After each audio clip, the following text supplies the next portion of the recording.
I'm not the most extroverted person. I'm not the most introverted person. So it's okay for me to be social and maintain relationships. Welcome to Unstoppable Podcast with Harry Sardinas, inspiring conversations with influential millionaires, investors, thought leaders, entrepreneurs who are making a massive difference with their innovative products and services, and sharing the challenges and wisdom of how they sold their first million.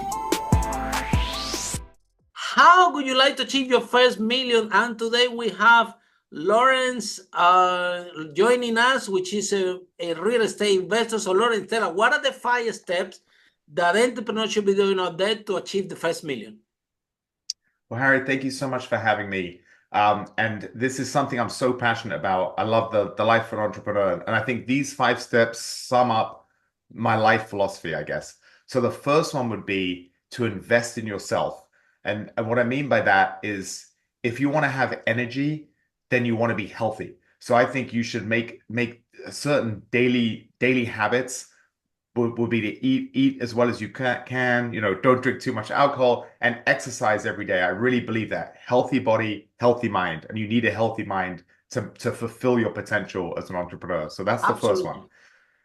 Second one, I think you should make sure your mission is aligned with your passion. So if you're doing something that is just for the paycheck or just to try and make money, but you don't have any passion behind it, as soon as you have hard times, tough times, it's going to be really hard to follow through. But if you're really passionate about something, you're going to be able to overcome challenges. And I think anyone to get to that first million, you're going to have some challenges. So that would be the second thing. Make sure you have some passion behind your mission.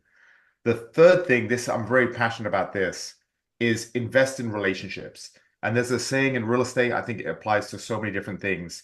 Your network is your net worth. And I think people that are successful financially, not only can they inspire you, but they can also give you the blueprint and you can come to them with problems and you can find mentors and colleagues and peers that are aligned on the same mission. So that would be the third thing. The fourth thing is to have a long-term time horizon. I think we live in an age where with social media and with a lot of things, we want the instant gratification. And I think any great things, any things that I'm proud of, took a bit of time. If it's easy to get, you're probably not going to value it too much. And I think as an entrepreneur, making that first million is a huge milestone. So I think we should try to have a long-term time horizon and don't be too impatient. And that kind of leads on to the last thing, which is enjoy the journey, Harry. Because I think too many times when I'm 45 now. When I was younger, it was always about what's next, what's next. Every time I achieved something, I was thinking about the next thing. I didn't really enjoy the journey. And then I thought about it and I thought, man, I'm 45, if I get everything in the next 25 years, everything I want in life, am I going to wait till I'm 70 to be happy? Like, no, you have to enjoy the journey. You have to have the confidence that you're moving to where you want to go and enjoy every day, knowing you're going to get there or do your best to get there because we can't wait for success to be happy. So I think that's so important. And that kind of comes down to the longevity thing. If you don't enjoy what you're doing every day, it's going to be hard for you to do it for years and years that you need to achieve great success. So I What's think the point to make that's a a million in the first place? exactly. Thank you. Yes. Well, we What's the do point? this to be happy, right? Yeah. But I've been there, done it. Yeah, I resonate 100% exactly. My first business was actually in real estate. In London, we managed to save 5 million. But I remember I was young back then. I even have hair, so imagine how long it 15, 17 years ago.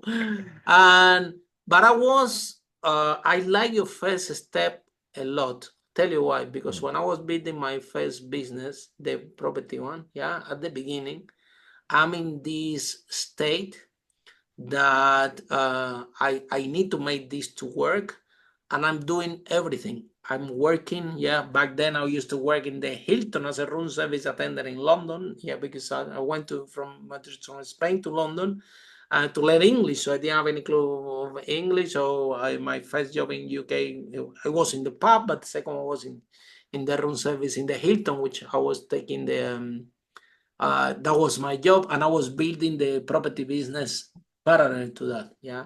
So that process got me really, really exhausted. Yeah, I remember to wake up with the computer in my lap.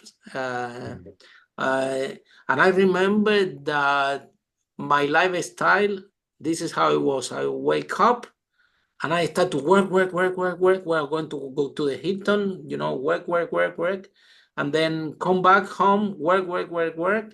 And then I was eating only one time a day at the worst possible time, which is in the evening when I was so tired. I'm so hungry. We're talking about 1 a.m., 2 a.m. Then I will Oh, order wow. food, nothing cooking. I will order from there were two restaurants, one Chinese, one India, close to our house. And I remember I would follow, they knew already what I want because I was following the menu by the numbers. Yeah. So they say, Yeah. okay, have you ordered 23 today? Tomorrow is going to order 24. And then the Indian restaurant, the same thing. So I just called, I said, I'm hurry. They hang on the phone. They already know what food to bring Yes. me. That's how the thing was. Yeah. I have money. I can pay them for the food to come and everything. I don't need to cook. But the reason it was very unhealthy. Yeah. I was exhausted. I was tired. I was angry and yeah, making the business making money, it's growing really fast and everything, but I was not good. I didn't have time to see my friends or to see anybody, honestly, when I was bidding, not even go out. Yeah. Yeah. On to the point that I went one day to Piccadilly Circus because of a meeting or something. And I'm like, wow, I live in London. I haven't been here in Piccadilly Circus at least for 2 years. And it's just very Right close. there. Yeah. Yes. That's how immersed I was in the thing. I didn't have the knowledge and I didn't have the experience. That's exactly what you share. When you said, look, you have to be mentally healthy because honestly, I was trying to work out for 12 hours, 14 hours, yeah. But I was so tired and so exhausted that maybe I'm cheating my break that I'm working out that many hours. But effectively, I don't think that was working more than 8. The rest it was concerns, worry, tiredness, and things like that. So how you're 45, you're very young, yeah? I'm 47. I'm gonna go to 48. But so when do you realize that okay, hold on, what I'm really doing here and what is really my purpose? Do you have a major setback? Do you have an illness? Do you have a friend that told you what? Because for me, I realized I had to work on myself because, the whole thing was getting deteriorated. I end up overweight. Even now, I'm a little bit shy. So even I'm recuperating from that, right? So when Yes. do you decide? Because it's very interesting, your first step, and everybody want to make money, everybody to make millions, everyone to be a millionaire, everyone to. But if you do that and you don't take care of yourself, not only your body but also your relationships, spend time with your parents, spend time with your family, spend time with friends and everything, you arrive to the point that you're going to have a huge mental health issue, right?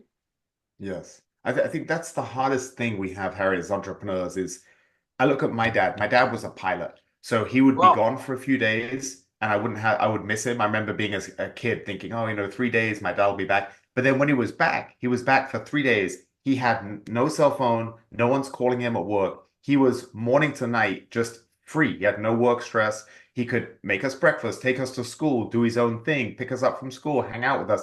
So that was so easy for him to have the clear work-life balance. And then you think about entrepreneurs, like you mentioned, I caught from one thing you said is you're falling asleep with your laptop on your lap. It's so difficult because you have to decide, am I gonna get as much business as I can at the expense of things like health and family, or am I going to try to balance it? And a lot of people, they're going to want to try and balance it. And then it's inevitably that the word balance is such an interesting word because if you think about a surfer surfing a wave, he's balanced at that moment, but he has to keep moving, otherwise he's going to fall in. So I think balance, it's a constant thing. We have to keep recalibrating and have to keep asking what is important in life. And so for me, I realized at a pretty young age that there's certain non-negotiables that I want to have in every day. And one of them I've been doing for a long time is I want to get some time for myself. That's normally exercise. And now I'm a dad. I have a 4-year-old. It's Wow. it's trying to prioritize time with him So I'm not gonna, if there's an hour of daylight left, my work has to wait. We're gonna go to the park for an hour. Then when it gets dark, I'll get back to the work. So I try to make my work fit in around everything else. And listen, it's not always possible. There's certain times where there's emergencies and crises and difficult clients, and you can't always do it, but that's the way I strive to try to make my routine work for me, my daily routine. Because I think when you look back at your life, Harry, I think it's if you can have these big goals and dreams in the future, the path to get you there is doing those little things daily, every day. And then the days become weeks, become months, and the years become, stacked on top of each other. You can achieve so much. But really, it's all broken down into daily habits, doing the right things. So some of those things I talked about, nurturing relationships, reach out to people that you want in your life in 5 years. You have to put the time in now to make the effort. You have to make the effort. I'm not the most extroverted person. I'm not the most introverted person. So it's okay for me to be social and maintain relationships. But I have friends that are very successful financially, but they're very introverted. So they don't really make the effort. And over time, as you get older, if you don't maintain friendships, you're going to lose friendships. And we're seeing that there's a big thing right now that a lot of people are talking about in the health space, that you can't wait until a lot of men. Women are much better at maintaining relationships, but a lot of men, they have their family, they have their work, they see people at work. They don't really nurture relationships, and then they retire, and suddenly they have no friends, and there's this epidemic of loneliness. So like you have to maintain friendships, when you're younger, so that you have those friendships when you're older. And I think that's actually a real challenge for people that are more introverted. 'Cause I see that with a lot of people around me. Follow us for more interviews with world's most influential, audacious entrepreneurs that overcame challenges and adversity, providing you with the blueprint of how they sold their first million so you can grow your business exponentially.